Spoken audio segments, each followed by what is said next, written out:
No, no, not really.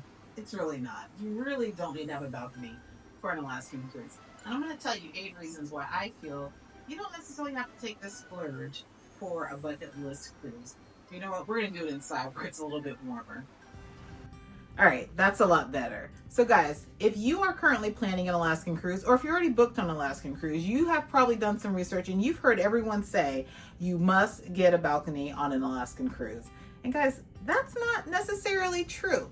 Well, it does depend on your preference, however you like to cruise, but it is not something that you absolutely have to experience Alaska. Now, as the owner of Major Adventures Travel Agency, where we specialize solely on cruises, I often get asked, what type of cabin should I book for an Alaskan cruise? And in this video, I'm going to share with you 8 reasons why I feel a balcony is not a necessity to have a great time in Alaska. And we'll go ahead and start with number 1. As you guys see, it is cold. It is cold in Alaska. Now, depending on where you are from, you may be used to the cold, so a balcony might work for you because you are already used to those frigid temperatures.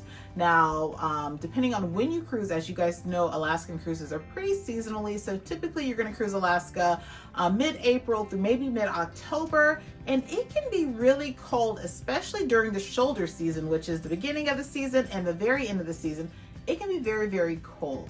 And so if you are someone who cannot tolerate cold, I personally would not advise on getting a balcony, because how much time do you really think you're going to spend out there? Because the temperatures are not only cold, sometimes it can be extremely frigid. It's going to be that sharp, coldness that you may not be used to depending on where you are from. So if you are somebody that's naturally cold, can't stand the cold, I would maybe say reconsider getting a balcony for Alaska. Number 2. You may experience some inclement weather on an Alaskan cruise. Now, this is the case for any type of cruise that you go on. There could be rain, there could be sleet, there could be foggy conditions, and you may not even have a view. Now, I can tell you that when you're cruising, particularly like that June, July, that is a heavy rainy season for Alaska. I have literally had clients who have booked an Alaskan cruise, booked a balcony or a suite, and got rained out the entire cruise. So definitely consider that before you decide on getting a balcony, because you may not be able to enjoy your balcony because of rain, or it could be a lot of fog outside and you're not able to even take in all of the beauty of Alaska.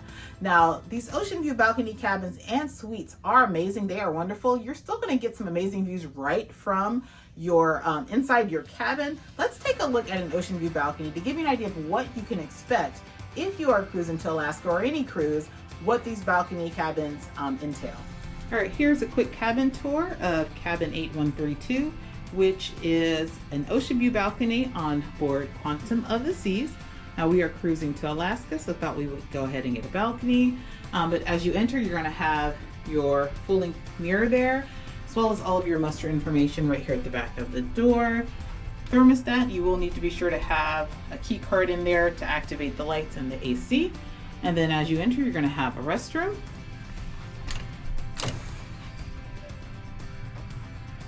Now, this is a typical Royal Caribbean restroom with, well, most of the ships have the glass door. You do have Salt and Breeze, body wash, hair wash, shampoo, all of that. 3-in-1 there if you decide to use it. Plenty of storage space, but standard restroom. Then you're also going to have a couple of closets for this cabin. So you have one over here as well as one over there. And as you see, you have the cubbies above to store other things, which is really nice for these cabins. Let's check out what's inside of this closet. Well, right now, all of our stuff, but as you see, you can hang things, store things. We just kind of threw our things in there so that we could have lunch. On this side of the bed, you do have a standard outlet for charging, as well as a shelf. Now, this is a king bed that can split into 2 twins if you choose. You can put in that request before your cruise through your travel advisor, or you can do so when you do your online check-in. On this side, there is not an outlet or anything, just a television, and you have storage space. Again, closet looks the same as the other. And then you have a bed here. Now, our daughter will be sleeping here, so this does become a sofa bed, but you have a sofa during the day and a bed for the evening. And then over here, oh, let's see, you have a TV that is on a swivel, as well as a small desk area here with 2 standard outlets, USB, and then your European outlet. Nice size mirror, more storage, as well as a mini cooler that is in that drawer there. And then we did order some bottled waters for our cabin. So a really nice space. And then we go out to the balcony. Let's check out the balcony, which is perfect for Alaska. It's not required, but it's nice to have. 2 chairs, footrests, and a table. And this will work for Alaska. We are overlooking Port of Seattle. All right, thanks for watching. So as you can see, an ocean view balcony cabin is a really nice space to spend regardless of what type of cruise you're on. Now we are currently cruising on board Quantum of the Seas, and we have a standard ocean view balcony. The balconies may vary depending on the location of your cabin. You may have some with larger balconies, but in general, you're gonna have the 2 chairs out on the deck with a table of some sort, and you're gonna have enough space for maybe 2 or 3 people to actually enjoy the balcony. But again, it is not necessary. Number 3. One of the biggest reasons people book an Alaskan cruise is to see wildlife. And let me tell you, I would not make a decision on getting a balcony or not based on wildlife. As you know, wildlife is unpredictable. You could book a tour to see whales and not spot anything. It just happens, and it's not something that the cruise line can guarantee or even a tour provider can guarantee. So be mindful of that, and I would do a lot of research to see when is the popular time. If you're going to try to see humpback whales, you need to do some research to figure out when is the best time to see humpback whales. Now we did luck up on this cruise. We were able to spot orcas, humpback whales, and everything. But guys, guess what?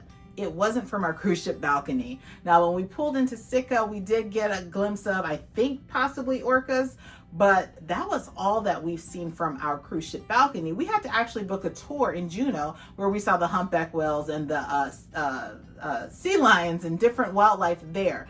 So just know that just because you book a balcony for an Alaskan cruise does not mean you are going to be able to spot wildlife from your balcony. Now it is very common, but again, it depends on the time of year you are cruising. I have had cruisers that have booked for the end of September expecting to see wildlife, and that really isn't the season for you seeing a whole lot of whales. So do your research, figure out when is the most popular time. Also look to check the route for your cruise, because it may vary depending on where the whales are migrating to or going to feed. It all varies. So there's a lot of research that has to go into booking an Alaskan cruise. And again, do not book a balcony thinking you're going to spot a lot of whales. All right, number 4. If you are like me, I have to sleep in complete darkness. Now, there's always lots of controversy on getting interior cabins versus ocean view or balcony cabins. But if you are someone who can't sleep if there's any light, a balcony may not be for you. Even cruise ships that guarantee that they have blackout curtains, they may not black out the Alaskan light. Now, for our particular cruise, we are cruising here in June, and I can tell you that it does not get dark outside, not even pitch black. It doesn't get dark, like starting to get dark until about 10:30 p.m.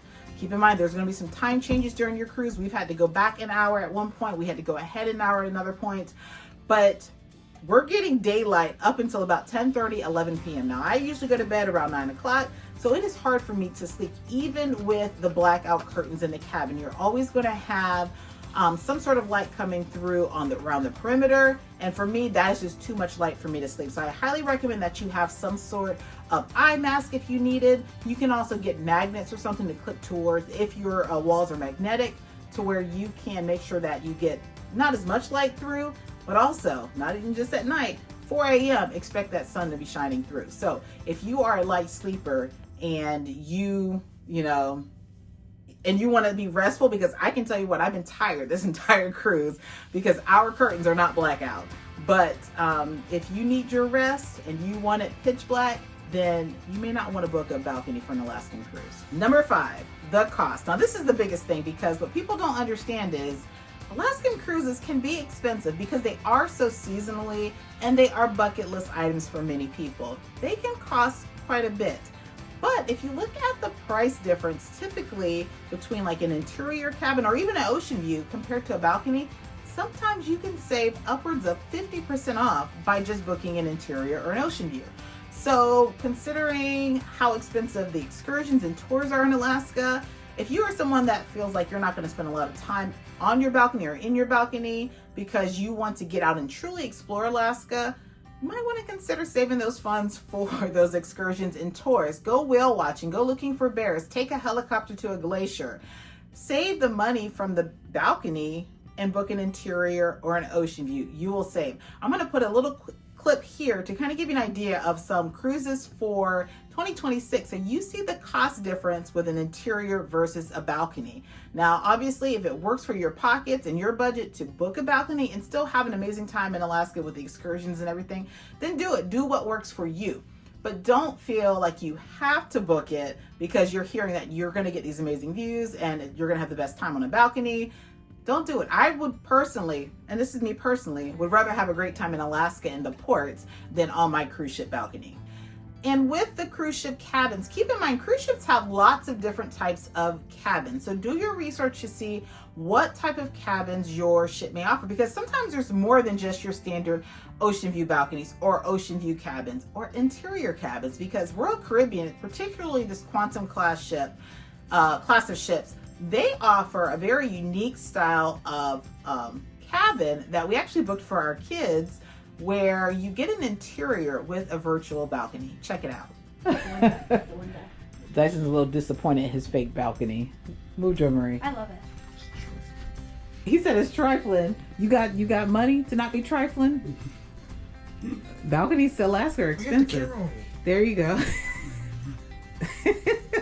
Enjoy your balcony, son. Drew, you okay with that balcony? Oh, that's Drew said he don't want to be out in the cold anyway. Why they put a TV sideways? All right, here is a quick cabin tour of 8131, which is a interior cabin with virtual balcony on board Quantum of the Seas. Now this will be a layout for any of those ships within the Quantum class. Here it does sleep 2 guests. They do have, I think they have some that accommodate up to 3 guests, but you have 2 beds there. You have some storage space. There you have nightstand. You do have a television that is on a swivel, as well as some storage space there. What I love is that it has a little chair. A lot of interior cabins don't have chairs or a sitting area, so it's kind of nice to have that. Then you have a vanity, as well as USB ports, a couple of standard outlets, European one. Anything you have for your cabin, shore excursions, anything like that will be available there for you. Then there's storage closet there, and then the restroom. So as you can see, you can get an interior cabin or an interior with a virtual balcony. Now this isn't guaranteed across all cruise lines, but you can find some unique cabin styles that are a lot cheaper than Ocean View balcony. Number 6, there's going to be a lot of activities across the ship. If you are a ship person, you are a person that cruises because you like to go to all of the activities, the deck parties, the seminars, go shopping, bingo, casino, all of those activities and things, you're probably not going to spend a lot of time in your cabin anyways. You're going to catch those glimpses, is that right? You're going to catch views of Alaska wherever you are on the ship. So you might want to consider, hey, I know myself, I rarely, even on a Caribbean cruise, spend a lot of time in a cabin. So why do I think that's going to be any different on an Alaskan cruise? Because I like to get out and about and do those activities. So keep that in mind. There's going to be a lot to do on any type of cruise that you go on, whether it's, again, seminars or art classes, dance classes, live music, theatrical shows. You may not even spend a lot of time in your cabin because you're out and about on the ship enjoying all of the activities. Number 7, there are plenty of public deck spaces for you to go to enjoy the scenery. A lot of times I get clients concerned that if they have an interior cabin or even an ocean view cabin, that they're not going to be able to catch those views. And that's just not true. Most cruise ships, and again, I say most, cruise ships cruising to Alaska will have dedicated decks for viewing where you can take your binoculars, your blanket, go out there, sit, watch, or even stand and take in the different fjords you may go to, the mountains and all of that. And some cruise ships will even have some dedicated inside spaces that are covered, like a solarium type space where you can go and enjoy those views as well. So you're going to catch views regardless of what type of cabin that you have, because there's going to be plenty of spaces across the deck. Now, I will say this, if you are someone that wants to avoid crowds because sometimes those deck spaces can be crowded, or sometimes like even like going to the buffet, there might be a ton of windows there, but people are going to really go to those windows so that they can try to spot what they can from their table. If you are someone that, you really don't want to have to deal with people in that sense, then maybe a balcony is for you. But there are plenty of spaces across the ship for you to take in all of the views of Alaska. And number 8, you may want to consider the itinerary that you are on as you're deciding whether you want to have a balcony or not. There are some itineraries that you're going to get more Alaskan views. You're going to have the backdrops of the mountains. You're going to have the glaciers. You're going to have the fjords. You're going to have a ton of time to actually take in these views. So particularly if you're taking a Alaskan cruise through the Inside Passage, that might be a cruise that you might want a balcony, because you're going to have a lot more time to experience the outdoors when you're going through the Inside Passage. Whereas some cruises that might depart from Seattle, particularly the cruise that we're on, which had port stops in Sitka, Skagway, Juneau, and Victoria, the first 2.5 days, we really did not have any mountains. We couldn't go through the fjord, anything like that. So it was really just seas for the first 2.5 days. So definitely look at your itinerary to see where it labels it as scenic cruising. If it's labeled as scenic cruising, that means you're probably going through a fjord or going through an area where you're going to see lots of mountains, possibly snow-capped mountains, and it's going to be amazing scenery. So check your itinerary to see if you have that possibility, because honestly, for me, if I were to take the same itinerary again, I probably would not get a balcony, because we could not enjoy it for the first 2.5 days, because there really wasn't a whole lot to see. And now as we're making our way back to Seattle, it's pretty much the same case. So keep that in mind. Look at your itinerary. If you are doing the Inside Passage,